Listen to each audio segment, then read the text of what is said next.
Pros vs. Joes at-home edition is sponsored by Gigamon. Gigamon Threat Insight accelerates network detection and response by providing continual monitoring and analysis of your network. Utilizing high-fidelity threat detection and recommended next steps, Gigamon Threat Insight offers investigation and response teams a way to operationalize the critical data necessary to defeat active threats in the environment. Visit gigamon.com for more information.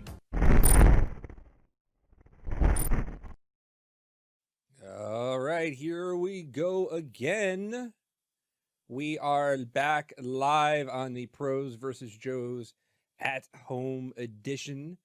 And I have a very special friend with me. Our first talk, as a matter of fact, of the competition. So the game's still going on, by the way. Like, game's still happening. Everybody's hacking all the things, defending all the things. You can see the scoreboard up there in the upper left-hand side. And so that's going to be ongoing. But every so often, we're going to have some talks. We're going to have a panel coming up after this. Like, it's going to be a good time. So I would like to introduce a very good friend of mine, fellow DEF CON goon, saved my parched noob self during my first sock shift last year. I'd like to welcome my friend, Mr. Ducky. How are you, sir? Oh, wait. He can't hear me. Hold on. Where am I at? Ah, Ducky, you couldn't even hear me. What's up, man? And I was the one who was worried about like, you know, what everyone does now, which is get out 3 sentences of the most brilliant things they've ever said, only to find out they were on mute and it completely lose your mind. So well, the stream could hear me. You couldn't hear me. It was all very complimentary. oh, good. So only I missed your wisdom. Fantastic. Yeah. Well, as I was saying, I was introducing you as a very good friend of mine, unless I'm lying. I was introducing you as a DEF CON sock goon who saved my parched and just my noon butt for that whole weekend. The pruning powers of Vegas are real, man. Oh my God. Yeah, Ducky. Ducky is he's AKA Michael Rodriguez, senior consultant. But sorry, Michael J. Rodriguez. I assume you put that J in there for emphasis.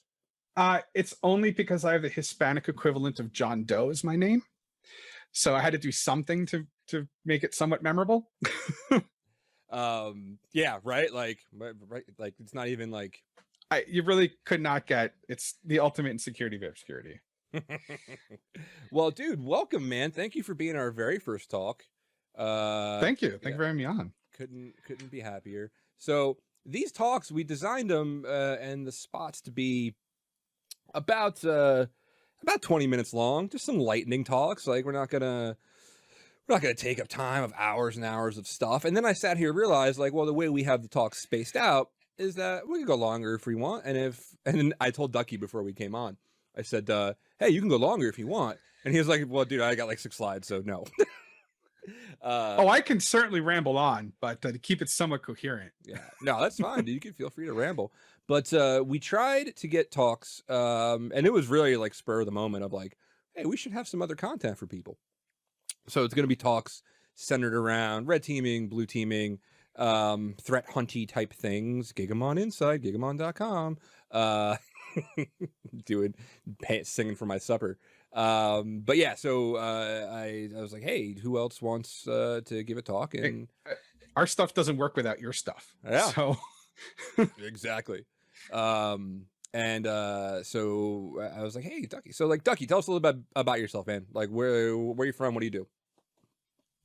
So like I said, I'm a senior consultant with Mandiant. I've been there for about 2 years. I've been lucky to kind of like get to work in some like awesome places with amazing people. Before here, I was part of the Foundstone Services team, which is over at McAfee. I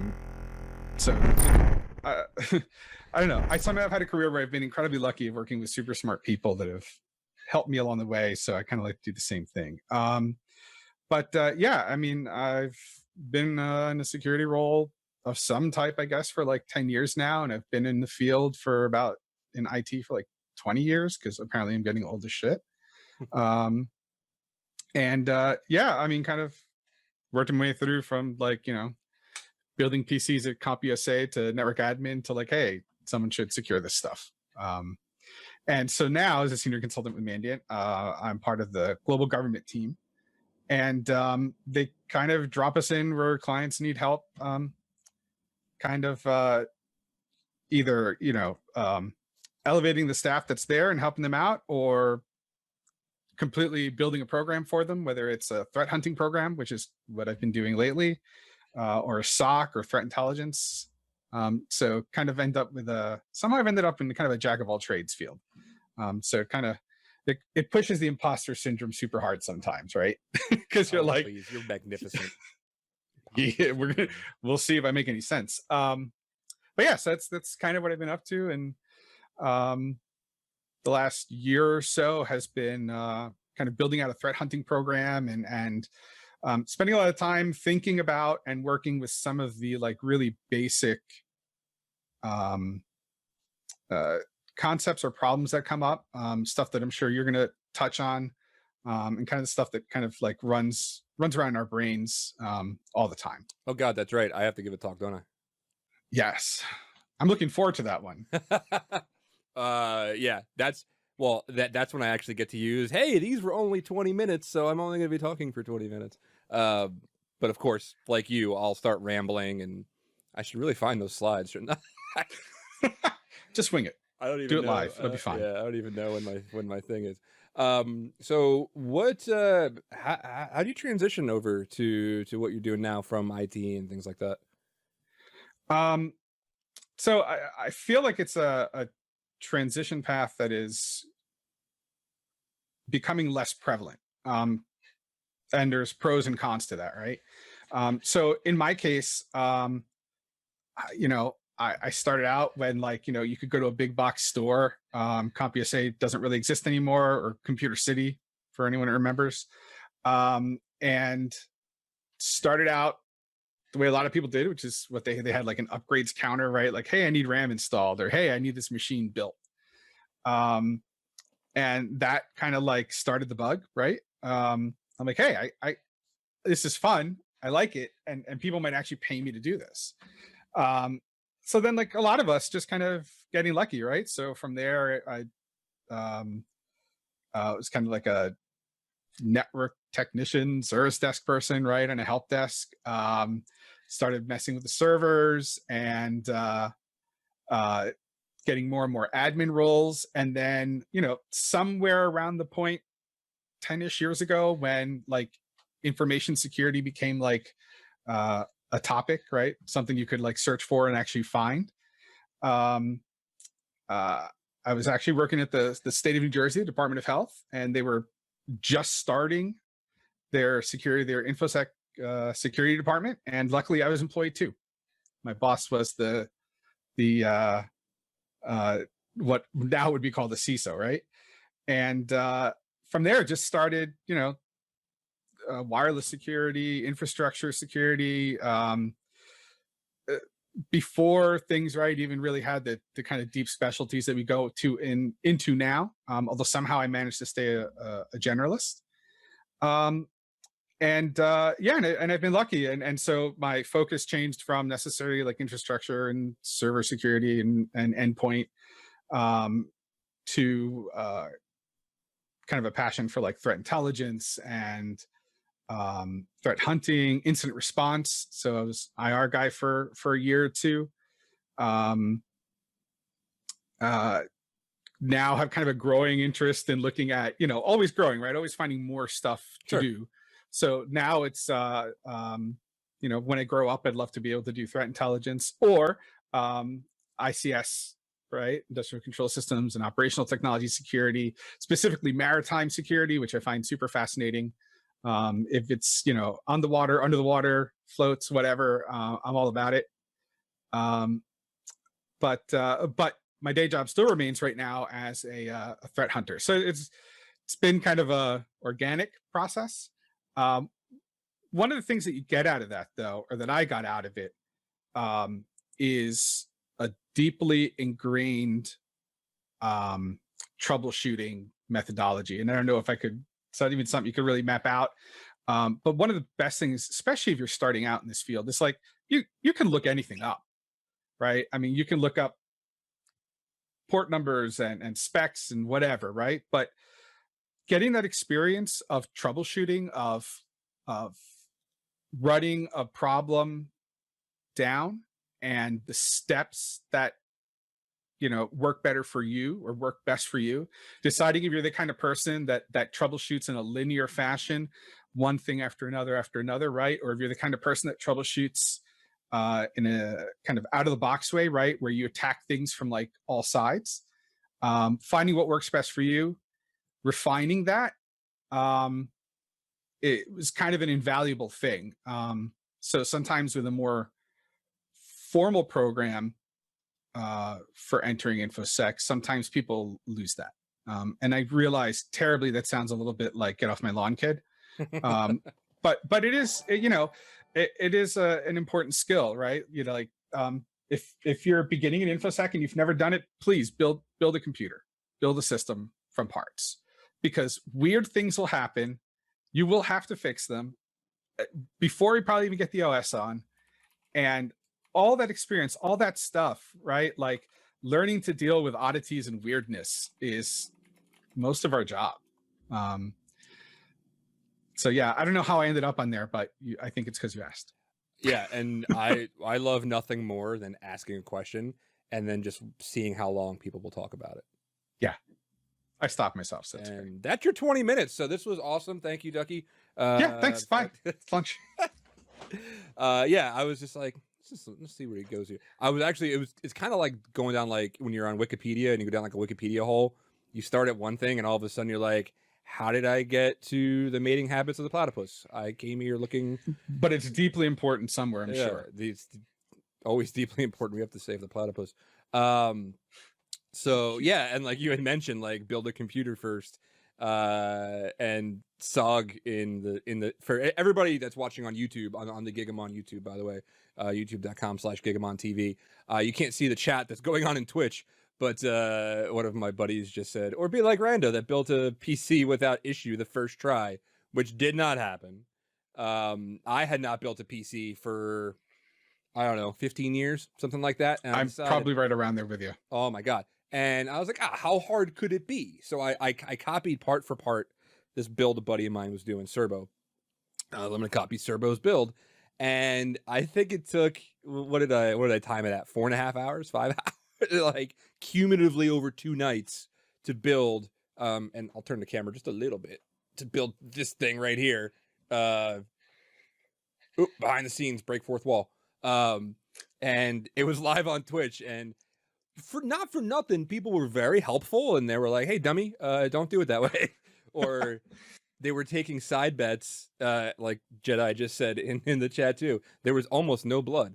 There actually wasn't any blood for the record, but those heat sinks are very, very sharp if you hit them the wrong way. But anyway, you and I can shoot the crap all day, but I had you on for a very specific purpose. And you came to, I asked you for a talk, and you're like, well, want me to talk about MITRE? And I'm like, hell yeah, I do. So without further ado, Michael J. Ducksworth Rodriguez, senior consultant at Mandiant, take it away. Thanks, man.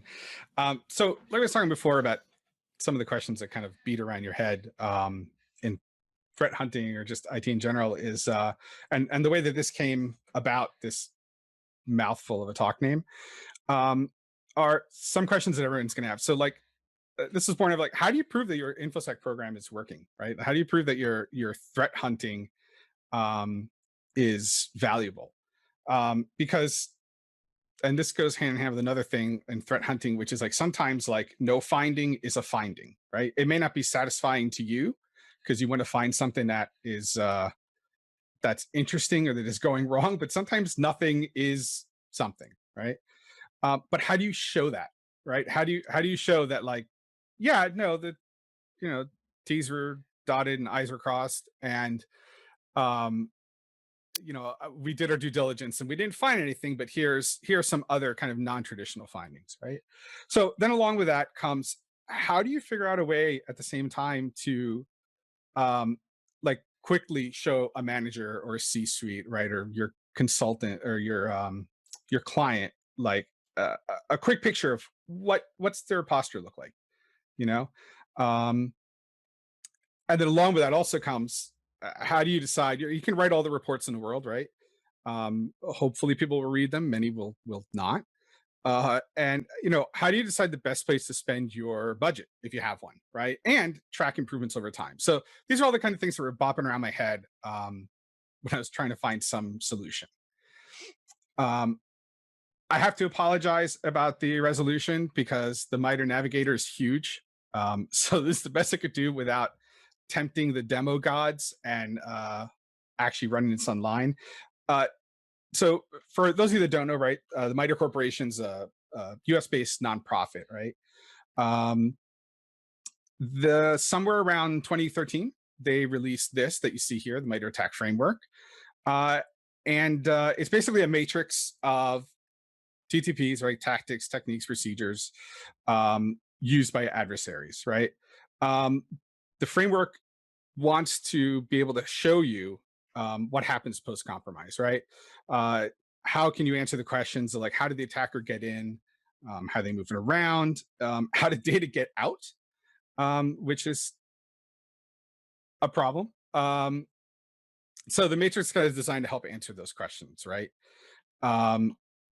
It also lets you kind of ideally highlight where the holes are, right? So you can find out what's going on.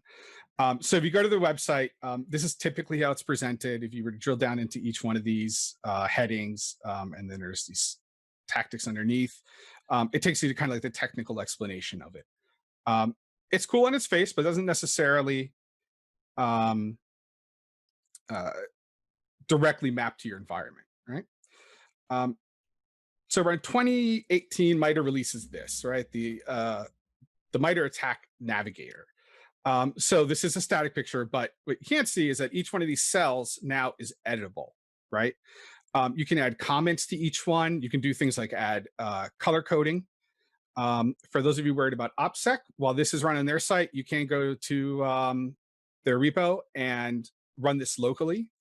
It's relatively easy to set that up so that you don't have to, as we're going to see later, kind of create these maps and just send them out for the internet to see. So how does this work out, right? So this is AP229, otherwise known as Cozy Bear, and this is actually an Excel sheet. So the step that we have skipped so far is actually doing all the research to map out the TTPs associated with Cozy Bear, which is a Russian Nexus adversary. You don't just have to use this, by the way, for APTs. This is just kind of like the quick and easy example for now. You could apply this to any threat actor. You can apply it to, say, a piece of malware that you've been researching, and you can map the TTPs or the characteristics of that malware where it makes sense, where it's appropriate here on the map. So that being said, this one happens to be from Mandiant Intel. There are a lot of other vendors, by the way, that in their intelligence reports, they're releasing these, right? So you'll see the written out report, and then you'll see this mapped out, right? You'll either a spreadsheet or they'll create it in the Navigator. So this is what it looks like in use, right? And so the issue I had is not just that sometimes no finding is a finding, but how can I make sense of it? And how can you kind of quickly create, like it says, a heat map? So for argument's sake, we're going to say this environment that we're evaluating is kind of medium maturity. Like a lot of places, they've got EDR installed of some type, and maybe they've got a decent SOC or a SIM or something. What you can hopefully notice here is that from discovery to the right, things get more yellow and red, right? The legend that I came up for this is in the lower right-hand side there, right?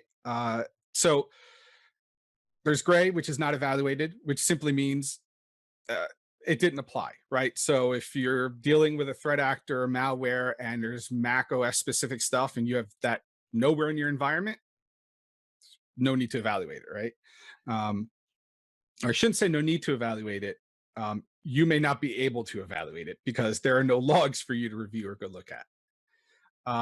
Red comes up as no telemetry, which is the worst situation, right? You've got no logs, no visibility, no idea what's going on.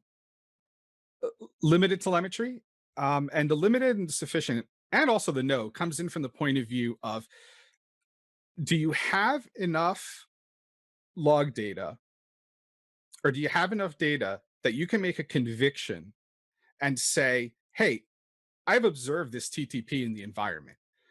Now, that doesn't mean that, oh my God, APT29 is in your networks messing up your stuff. You have to look at the entire map holistically, but it does give you an idea, right, as to whether you've observed that TTP or not. So limited telemetry means that you don't have the highest fidelity alerts. It may take you a few. Also, when I say high fidelity alert in threat hunting, generally speaking, that means that the alert itself, without having to jump to too many other consoles or items, has all the information you need to make a determination.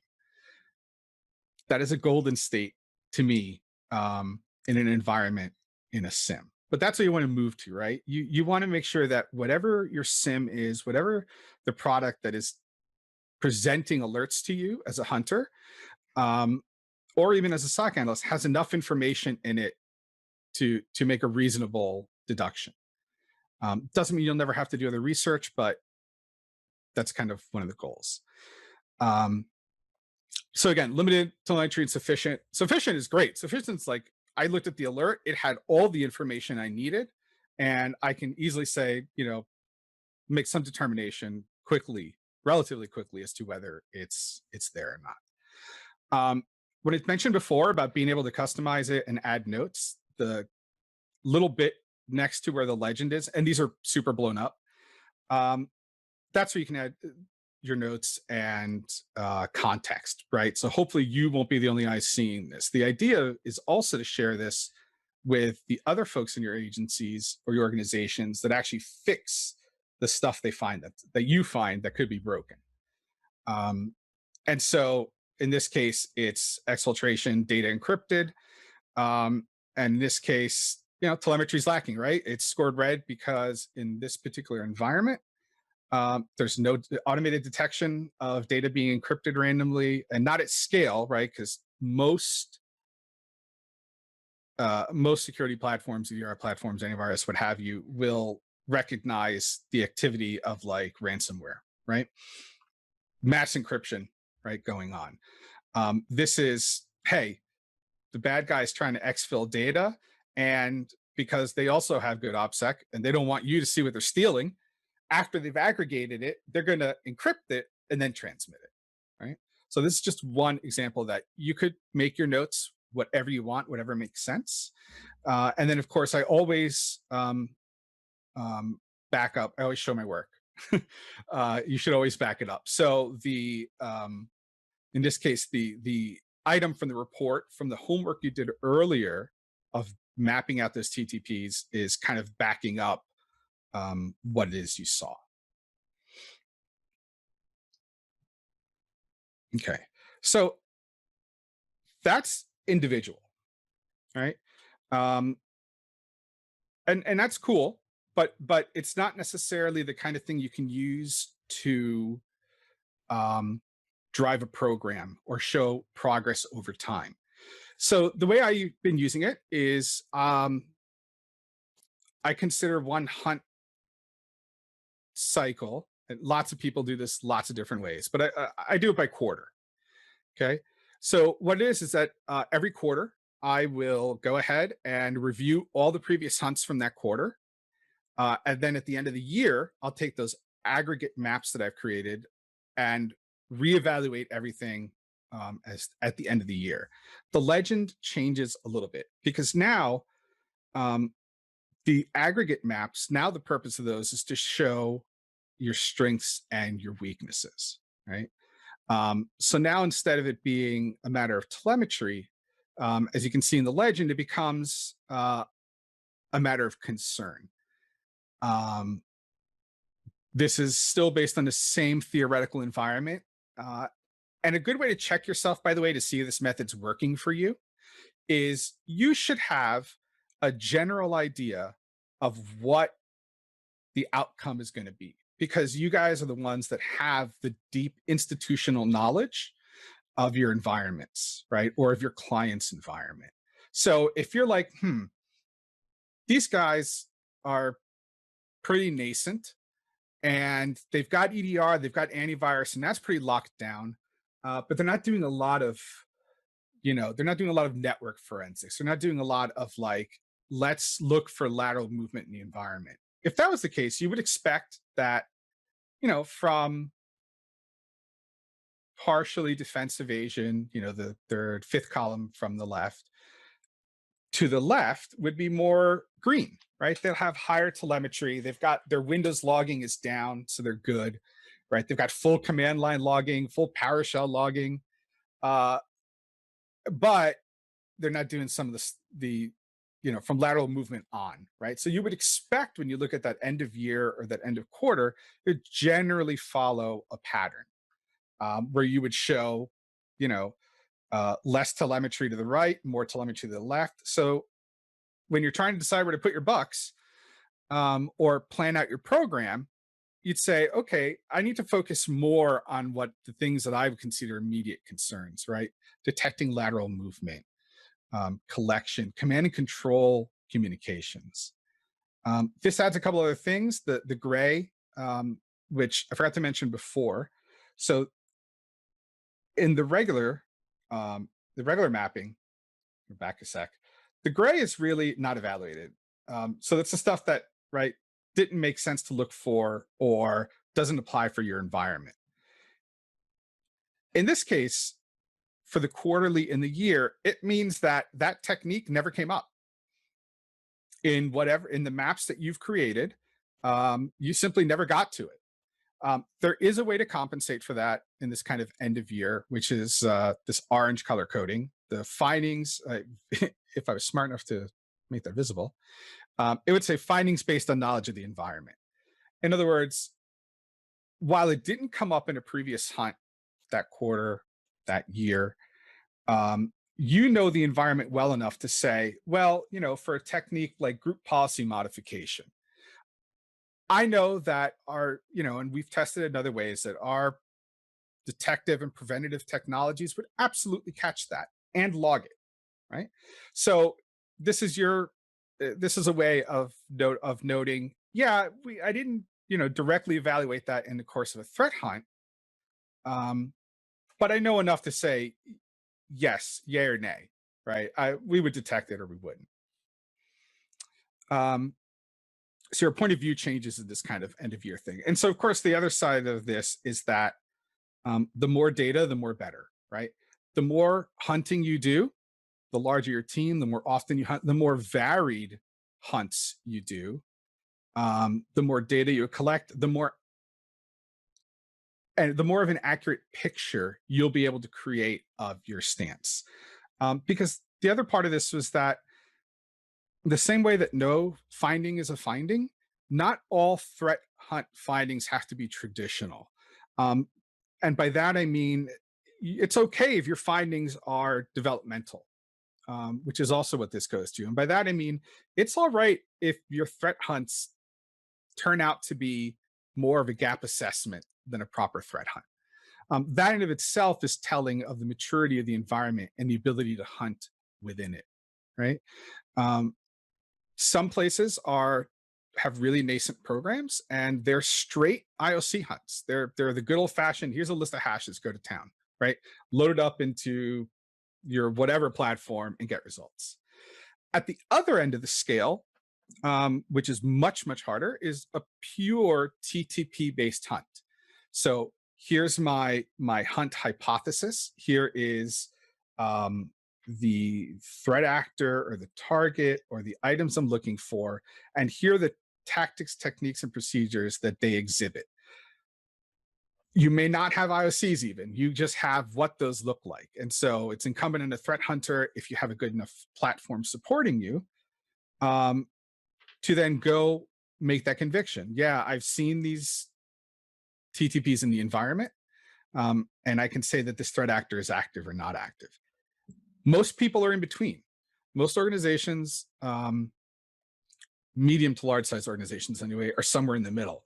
They're not quite at that, let's go into this with just TTPs, and they're past the return on investment you get of just doing IOC hunts. So this was also made to kind of bridge those two. So it's not perfect. I'm constantly kind of refining this. One of the big issues is, well, there's a couple that I feel, but so some TTPs can address multiple items, right, depending on the circumstances. So one of the items under execution graphical user interface, right, that can mean that that piece of malware has a GUI admin console. Well, that's great. That is, there's nothing you can do about that, right? On the other hand, it could mean that the piece of malware or the threat actor or whatever likes to pop up a menu or something to a user, present something to a user to get them to click on something, right? Two completely different things, but from the MITRE ATT&CK navigator or the MITRE ATT&CK framework point of view, they're both covered by execution graphical user interface. So that can be a bit dodgy. That's why keeping your notes and keeping track of everything is so important. It's really subjective sometimes. The ratings that are given, to me, don't pass the meteor test, which is what happens if you get hit by a meteor on the way to work and you're the guy that runs this. Right now, there's no way that I've come up with to succinctly create a playbook to say how to do this, right? So to me, that's a massive problem. It's outweighed by the kind of benefits of being able to look at this and say, oh yeah, I can see where kind of our bigger holes are. As you saw, it gets really busy. So I might, and this is kind of a nitpick, but might want to adjust the color scheme, make the map more readable.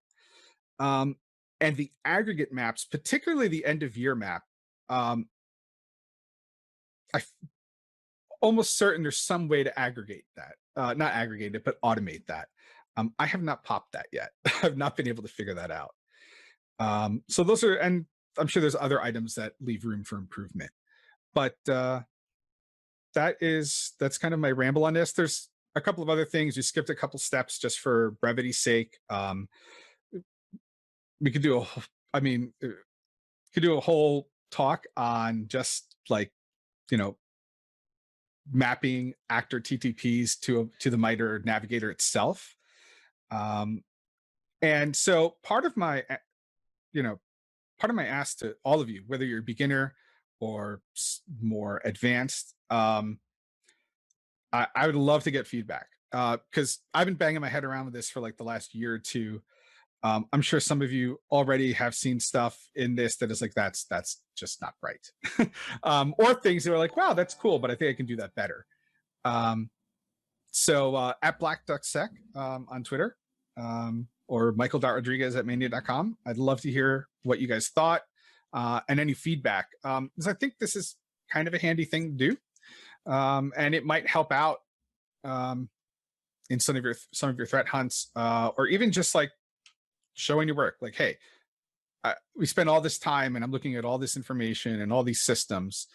This is how I think we're standing with them. So thank you guys. Hopefully some of that made some sort of sense. Not one bit of it.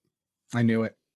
Sagan in the Twitch chat said, so for those of us that don't have this mature of a hunt and MITRE, what's a good way to start mapping this out and get visibility on these things?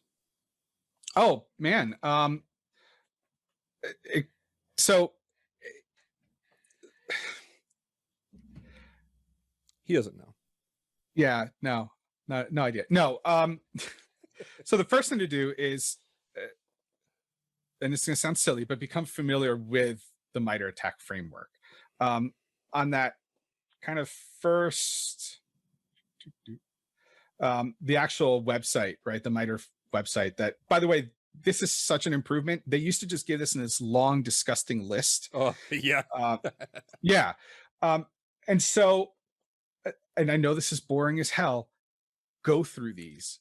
When you click on one, it actually takes you to like the technical definition of what, and more importantly, what MITRE says the definition is, which you may not always agree with.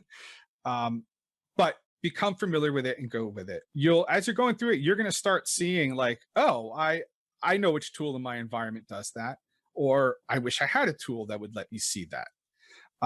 On the more developmental side, the thing to focus on, and I don't know, I just use the word telemetry because that just sounds cool. But it's really just visibility, right? To start getting moving with this, learn the cells, learn what they do, think about how you would find that in your environment, or how you can't find it in your environment, and start from there. Hopefully that answers the question. No, he did. He also said RTFM is actually a valid answer, so he would accept that. No, that's awesome. Roger, that makes sense, is what he says. Wait and see if we have any other things in the chat. And if not, hey, you were like right on time, man. That might have been 20 minutes. Might have been a little over 20 minutes. Good for you. Awesome sauce. Yeah. So cool, man. Well, yeah, dude, MITRE is great. And by the way, she's not there anymore, I don't think, but Katie Nichols, at Like the Coins on Twitter, is a phenomenal. She was there for a very, very long time, and a phenomenal resource for this kind of thing.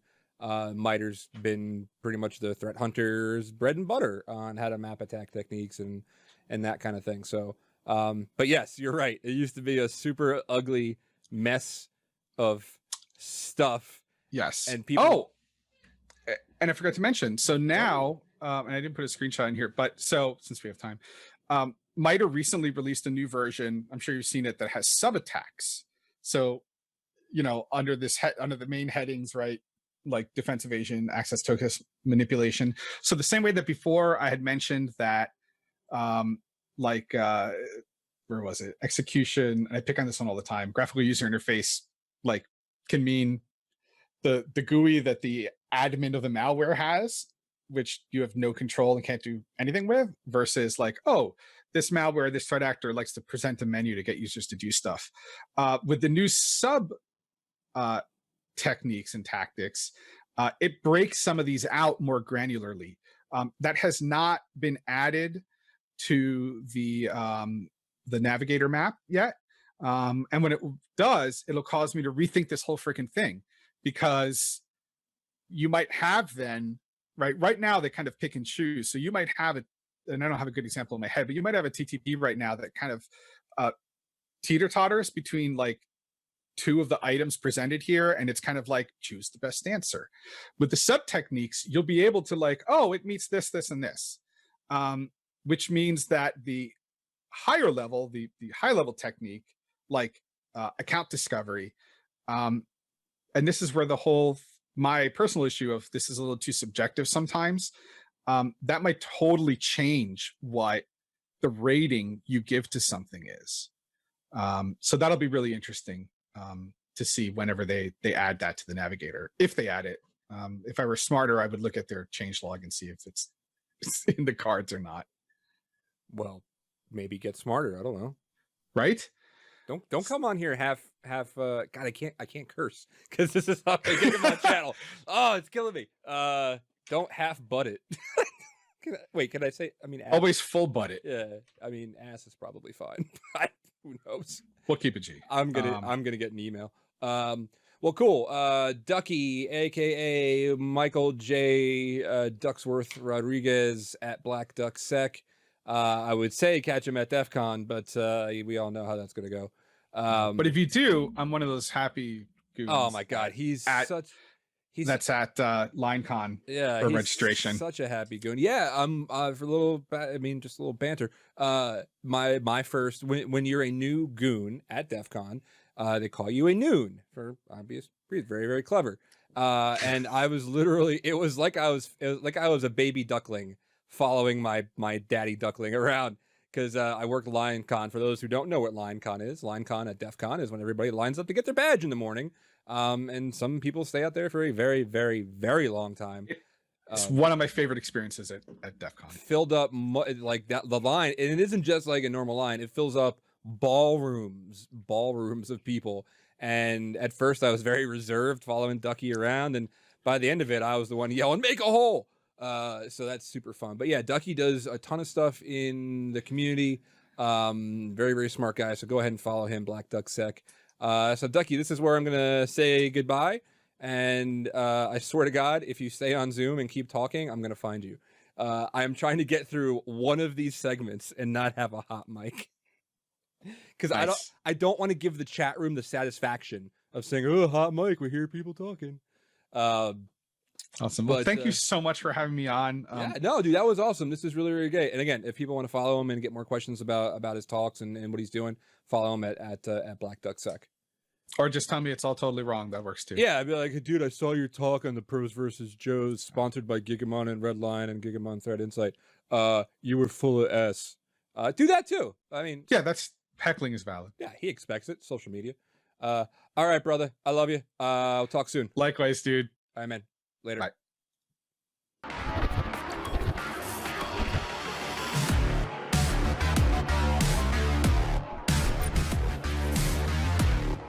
The Pros vs. Joes Stay-at-Home CTF is brought to you in part by Red Lion. Red Lion offers information security and compliance professional services that you can depend on to build systems, enable sales, and advance your corporate posture. With MRR and MSP pricing, Red Lion is a trusted source for compliance and security. For more information, visit redlion.io.